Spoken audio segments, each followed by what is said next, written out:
Hi, it's Leigh here, and I'm really excited today to bring you my latest video, which is the making of Mount Kate house.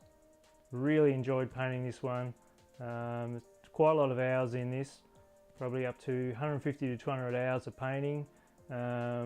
This video itself nearly goes for an hour, so really like you to come along with the ride with me. So thank you and enjoy.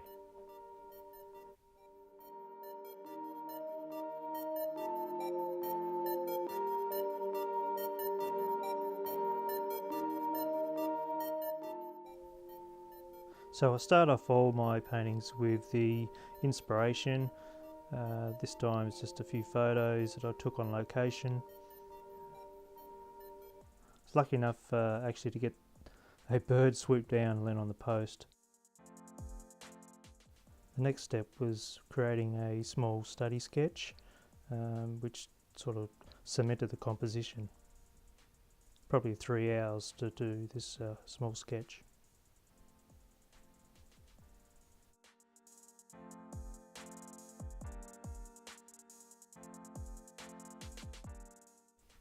The next step was the underpainting, which is in this case a grisaille I did, which is basically burnt umber and a wet rag, and just wiped away the paint where I didn't need it. So it created this sort of luminous effect. It was time to paint over that underpainting. This time I've already established the sky, and I'm just blocking in the cabin and establishing the proportions.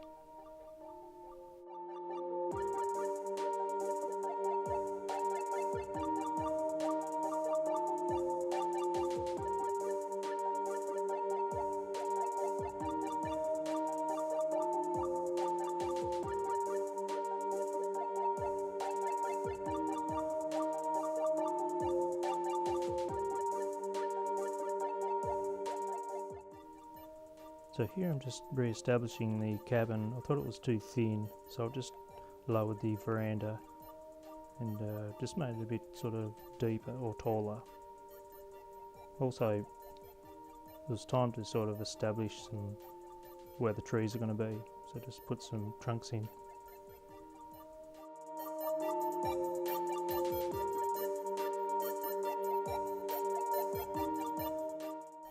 Here it's time to establish a bit more detail in the landscape at the far left, and also placed in that fence, and I'll rework the cabin, just probably a second stage block in.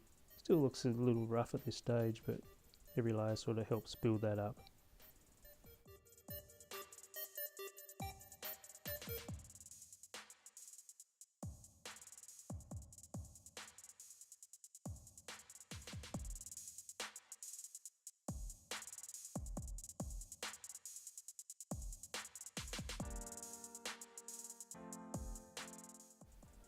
So here I added this sort of fluffy texture to the foreground earlier, but it was time to add, more detail to the grass in the foreground. So I established this. So my vision all along from the drawing was to create a path that sort of leads your eye into the cabin.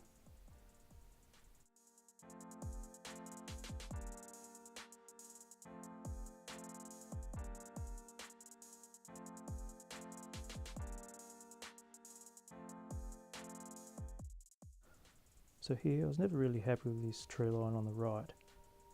Really wanted to create a ridge line further back to add more depth.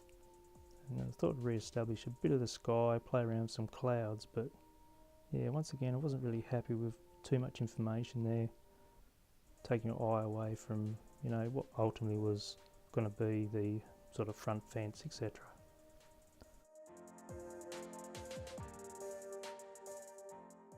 Once I was happy with that ridge line, it's time to add in the trees, basically block all that in, right inside, get that sort of mostly finished actually before moving on to painting the fence in front of it.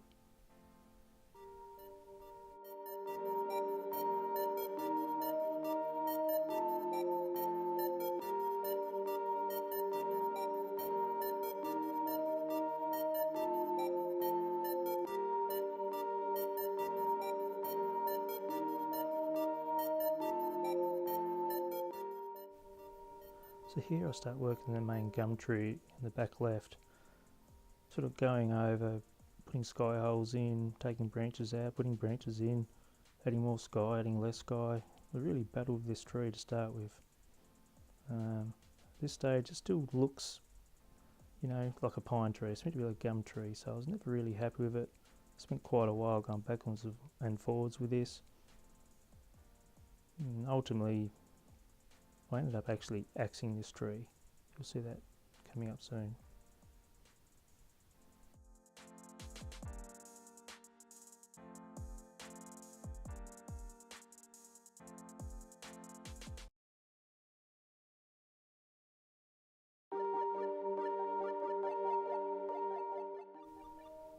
And here I still thought I could recover this tree, turn it into a gum tree, but ultimately I was still never happy with it. So I eventually took my brush axe to it and literally wiped it out. Now I only paint really thinly here, so you can't see it underneath once I paint over it. So it was never really an issue painting over any of the stuff I paint over.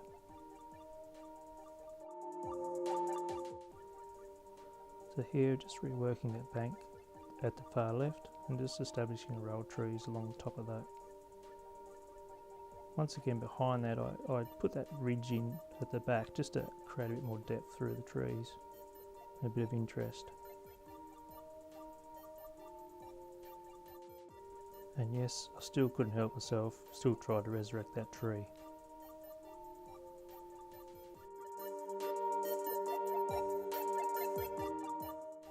It's time to still move on with this block in, so it was really onto that fence just in front of that row of trees. But it sort of had to be more than a block in, it really had to be sort of finished before I could really move on to the front fence. So I used to use a bit of masking tape along the top and the bottom just to guide it, and so it just didn't make a mess of everything above or below it.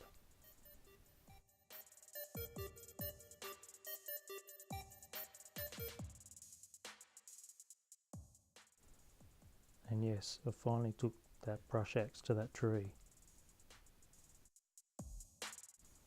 So moving on finally to the front fence, probably one of my favourite parts of this painting. Just love adding that foreground detail. So really I'm establishing the rails. Obviously the rails are behind the palings, so that had to be done first, and pretty much detail because it's too hard to do it in between the palings.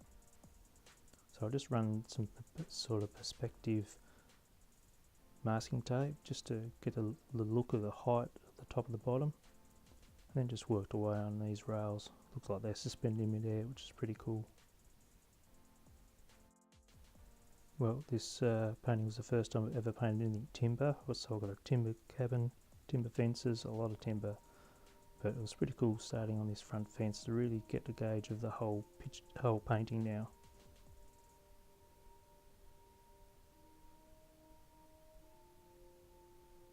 Now I did this in dark paint because I wanted to really go dark, establish sort of that background colour to those palings, and sort of slowly build up the colour and texture over that.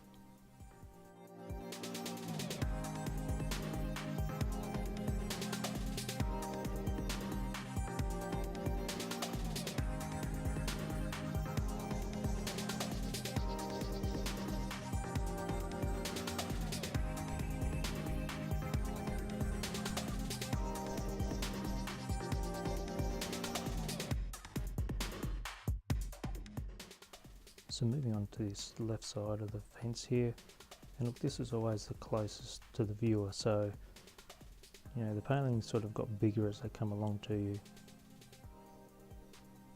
Once again, it's dark to light. I'm just using a T-square from the top of the painting just to get every now and then get a straight sort of paling in there to make the fence sort of look straight at least.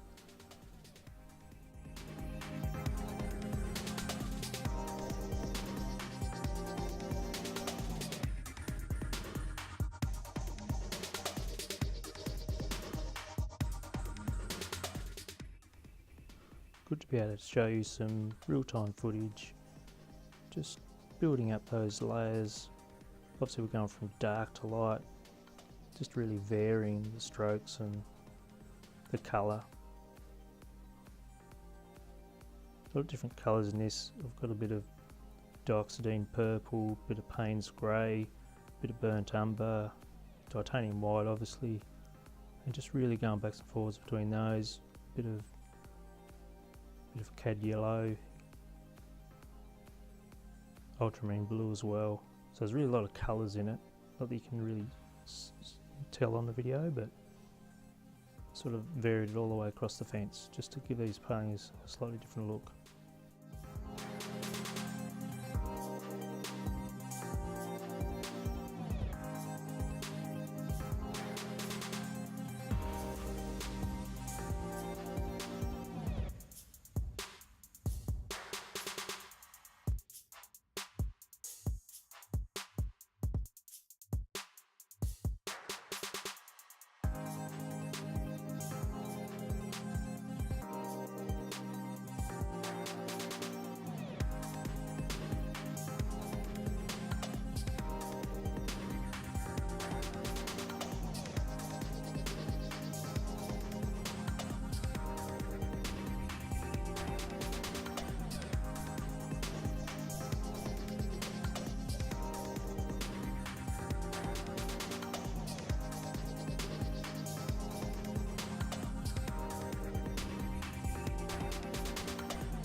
So much the same here, just really adding another layer. It just gets slightly lighter.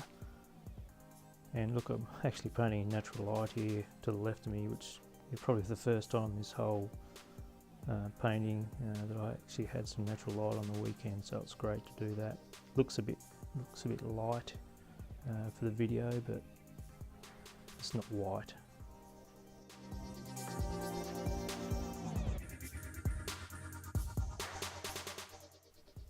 It's time to dive back into that cottage and get another layer in there of depth and details. I'm adding a lot of shadows, getting the direction of the shadows right, a bit more light in certain areas, another run of the pass of the roof. I always use a T-square whenever I want a nice straight line. I don't do it all the time, but just to give me a gauge of where I'm at. Now the cabin here is still looking a little rough. Sort of battled with this canvas, sort of rough to start with.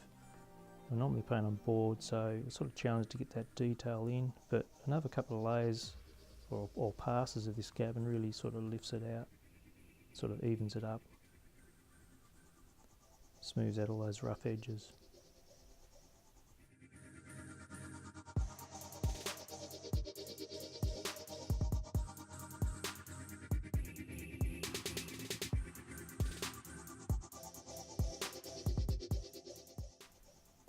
Well, it wouldn't typically be a front fence, or front fence of a house at least, without a gate, so it's time to paint that in. Now it's just the same method as the fence. I do slow it down here in a minute so you can just see how I paint a paling or two.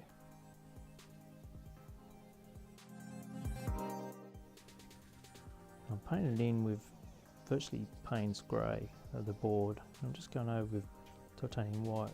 Or while it's all wet, I'm just leaving a tiny millimetre gap on the left side as I brush this down. It sort of creates the edge of the board.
Well, it's time to move on now to those trees above the cottage.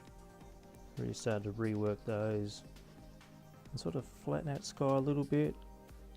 Had a lot of colours in the sky and a little bit was distracting, but mainly these trees at the moment.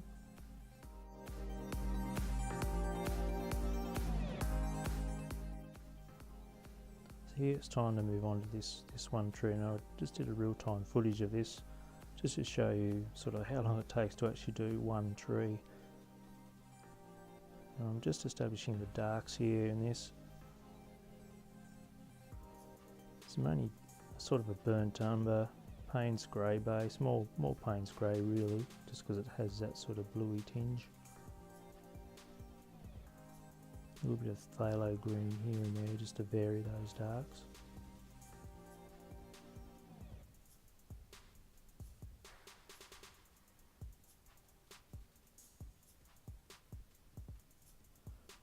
Acrylic painting is sort of, it is a little bit different to oils. It's sort of, it seems to go on extremely thin layers, so you sort of got to slowly build this up. The beauty of them, of course, is they dry so fast, so while I'm working on one area of the tree, what I've laid in earlier, especially if you use any mediums or water, it virtually dries about 10 minutes. It virtually allowed me to do this tree from start to finish, as you'll see here.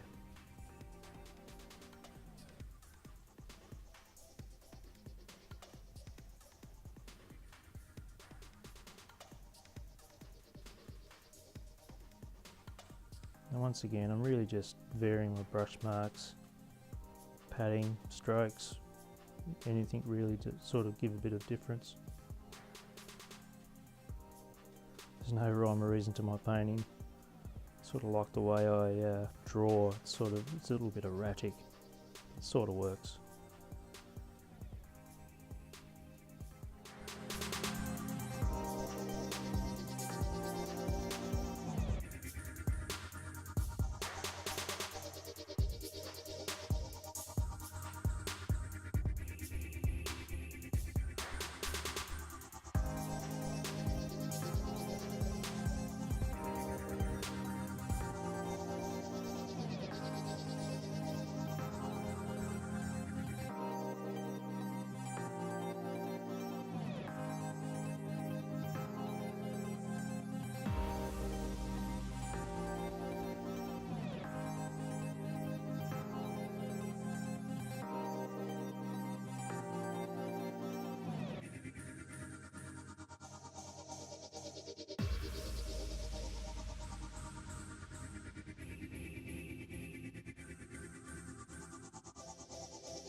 Well, now it's time to sort of lay in some mid-tones, and I'm not really going straight for the lightest colour I've got. I'll sort of vary it. I'll have a mid-tone, light, mid-tone, and look, every now and then I've taken it too far, and I'll go back in and drop some shadow back through this tree. All that sort of working backs and forwards with the values, just so you can get it to look the way you want. Some branches coming forward at you, some branches in shadow behind. It all adds to make sort of a 3D looking tree.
it's starting to take shape now. It's starting to get some volume in it, and we're still sort of just slowly increasing the value.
Now it's time to start building up that trunk, just to highlight the portions of that where the light will be hitting it.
Well, the time finally arrived to have another go at that gum tree. I'm just establishing the trunks here. And it's a good idea, I think. Oh, look, I've never really painted a gum tree before, so it's probably the first time for me anyway, but just to work out which direction your branches are going first, I think. And then probably add the foliage in later.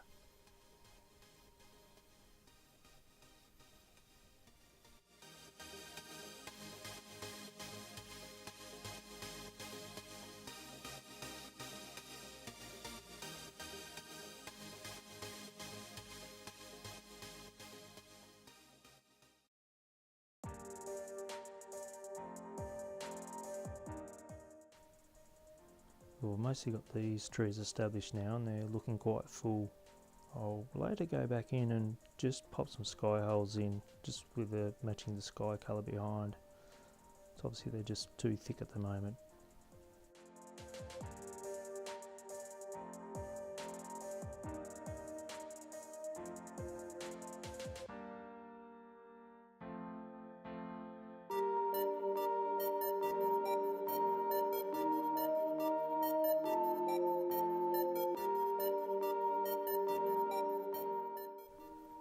time now to move back onto that gate, which I'd left quite dark, so time to get it matching the rest of the fence. While I was there, I was just adding texture upon texture to these posts and palings. It took quite a bit to get looking right. So close to the viewer, so they had to really pay a lot of attention to them.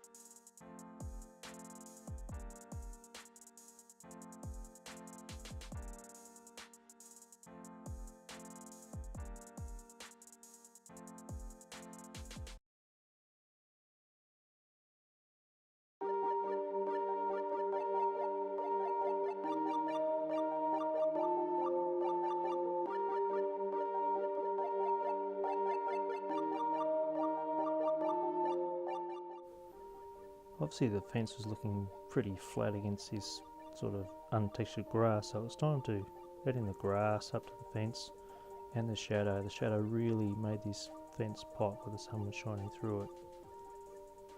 You need that sort of shadow areas in the painting just to bring something to life.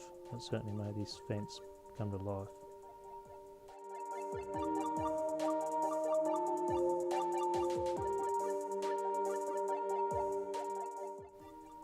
Now I'm constantly working in zones, so it was time to move back onto that cabin, really make that come to life as well. It was looking very rough. It's time to smooth out all those bad edges.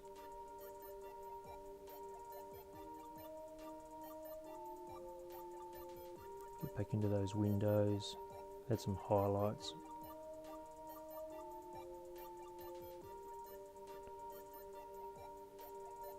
Also where the sun hits those posts, really try to make them stand out against that grey background.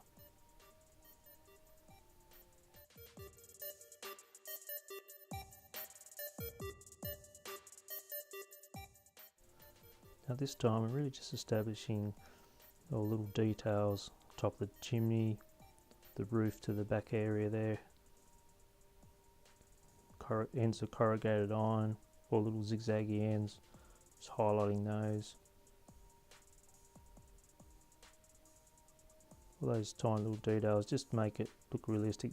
Some of it's suggestive, you don't need to detail absolutely everything. It's like the boards, not all of them are really detailed, just a few in the highlight areas, things like that, just add to it.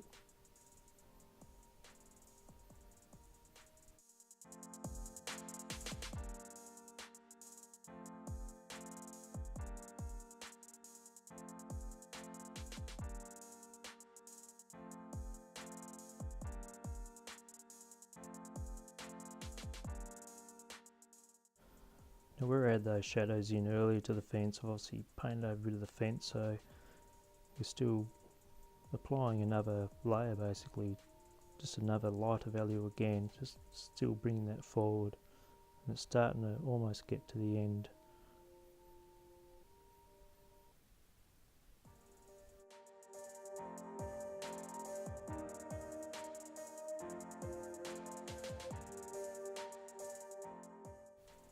So as you can see here, there's a lot of varying colours in this fence. Try to make what looks like grain, you know, bad boards, boards that are split, nice straight boards, ones that have the edges beaten off them. Look, I'll later go in and just add the nails to this because they're so close they're just sitting there without being nailed on, so this fence really needed all that detail.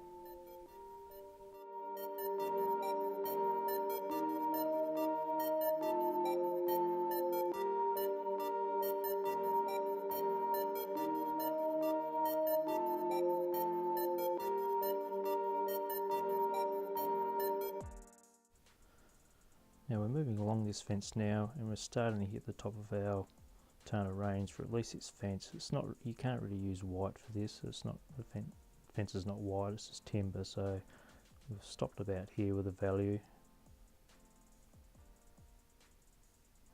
Most of this is also painted with It's sort of like a triangle dagger. Also a little bent 00 spotter.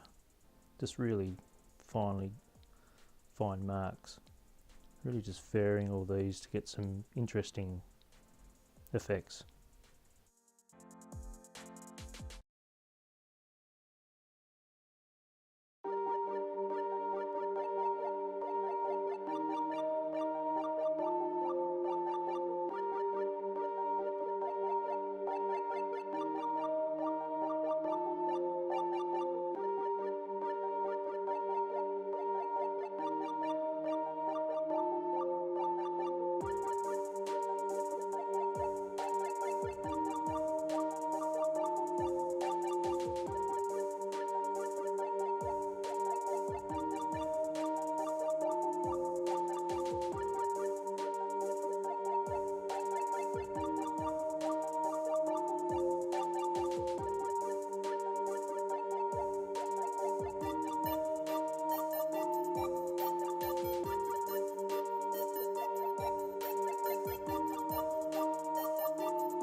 It's always great to show you some real-time footage just so you can see sort of the time it takes to get down these boards.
Well, it was time to add in the Gatekeeper. This is the Black Currawong that flew down almost 3 meters away from me that time when I visited there. I really wanted to hero this bird and sort of keep it natural. I didn't want to overblow the highlights. It's black anyway, so it's very hard to get that punchy and black. And when you look back at the original picture, which you'll see at the end of this video, you'll see that it's sort of blending in anyway, and I wanted to sort of honour that way rather than overblow it.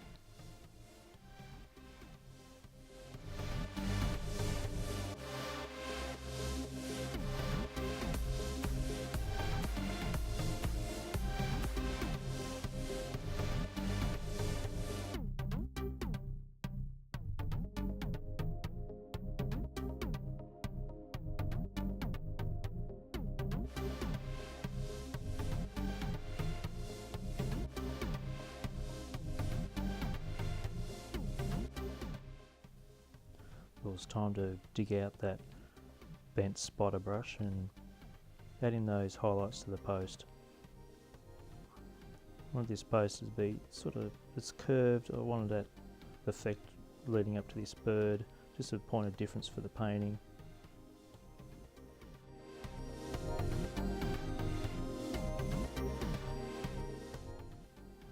Back into a bit of real-time painting of these last few boards, and this is my sort of triangle shaped dagger. Really found that you can get some really fine marks on it. Also the number 4 fill, but I think that one is as well. Just varying brushes, varying marks.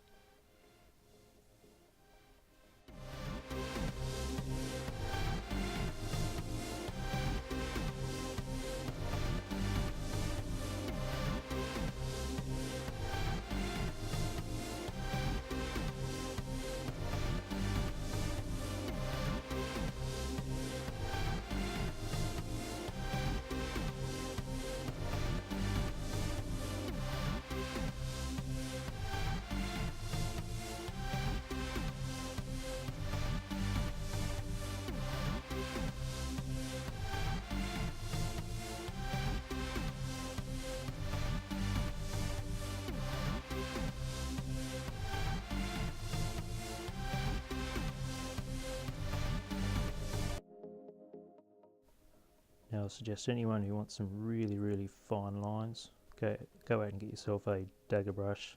They're just exceptional for that, as you see here.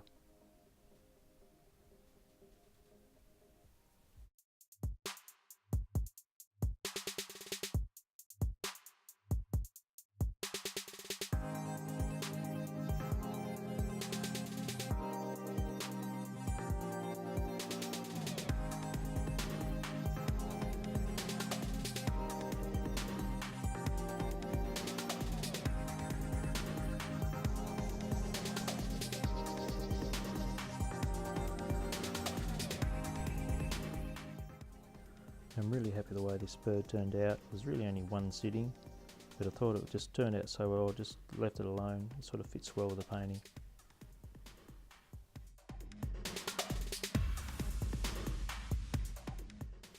It was time to straighten up a few edges, especially on the windows, edges of the cabin, just a few of the straight lines in the painting, bottom of the deck. It really does help to use masking tape, and I suggest anyone who wants a straight line, a hard edge, it's a good idea. You can do this freehand, but it just saves a bit of time. I'm getting nearer to the end here. I just want to explain a few areas. I've detailed those trees probably as much as I want, sort of off to the sides. I don't want them really standing out and taking your eye away. The same with the cabin. I sort of struggled with leaving it a little bit rougher, but I thought it was good for the painting not to have that absolutely crisp as detail. I really want that you focus on the bird and the front fence. So I spent more time on that and left the cabin, you know, a few little rough edges. But all in all, it's starting to look quite good now.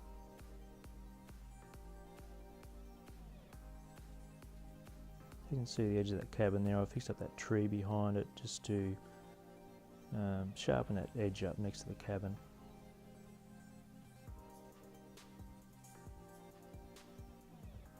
Fixed all the edges near the posts because that's what you'll mostly see when you look at the cabin, those posts. Straighten up a couple of them. All in all, we're getting there.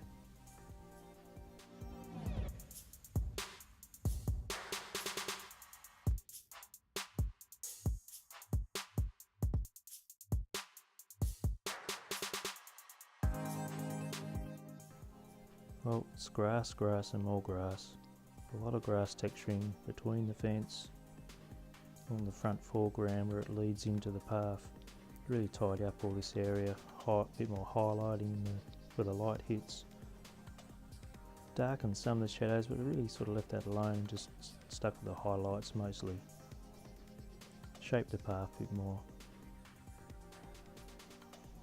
You can see when you pull in, there's nothing there but a heap of rough marks, but when you pull back, it sort of starts to look like grass. I think that's pretty cool if you can sort of achieve that. A few sticks on the ground. And look, I even go as far as pointing the sticks towards that post, just to lead your eye back to that post and up to the bird. Same with the curve of the path at the bottom, wanted to lead it back around and up to the bird.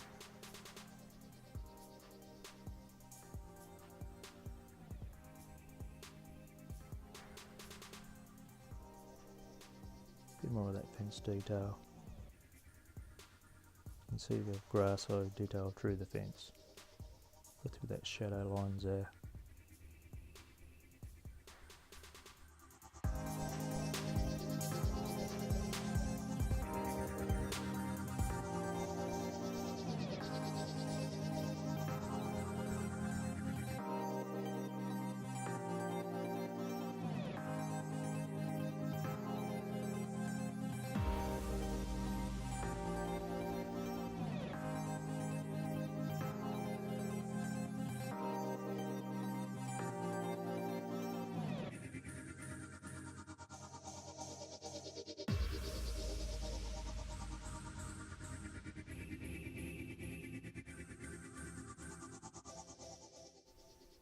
Well, you guessed it, more grass, this time on the left.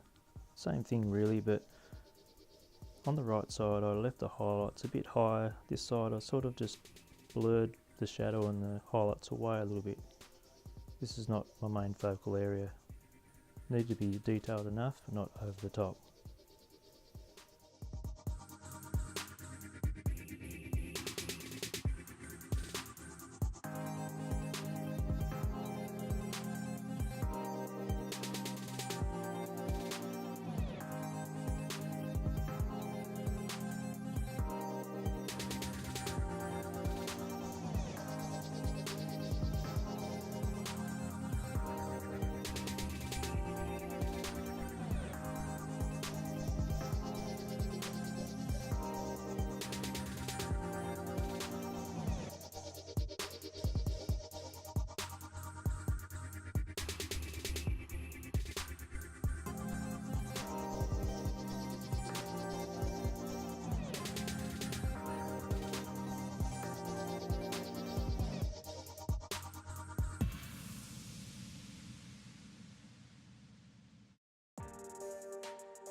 Well, it's time to hold these palings on.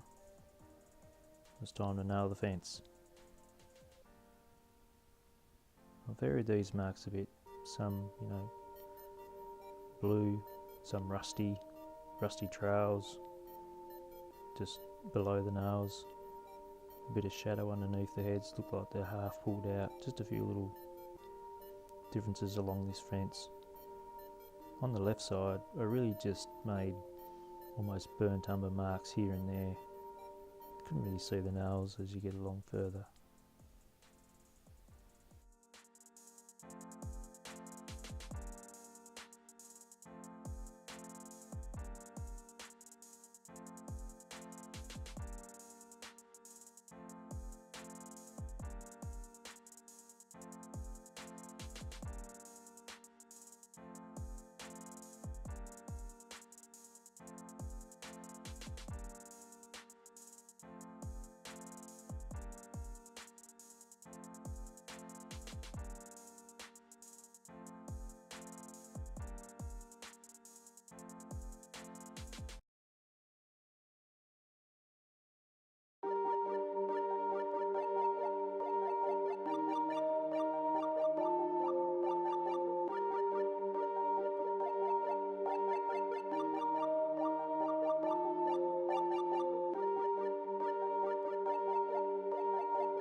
Well, the final look over, just to close up all the areas.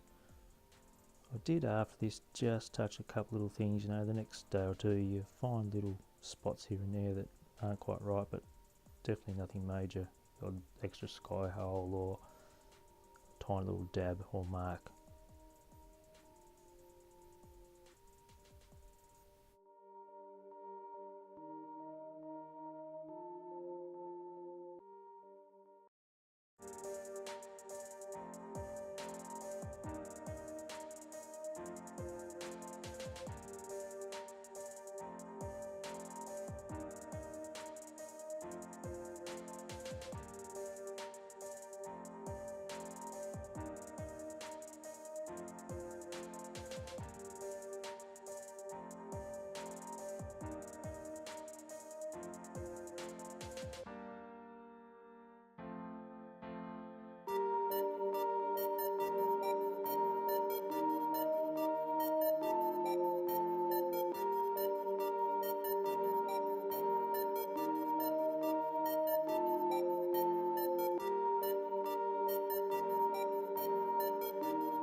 At this point, I really do want to thank my son Ryan. He's just 13 years old, but he gave up his weekend to make every single track you hear on this video. So, thanks Ryan.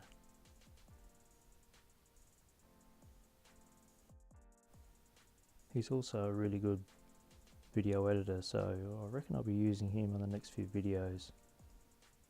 Anyway, I'll leave you to enjoy Mount Kate House and the reference. Thanks again.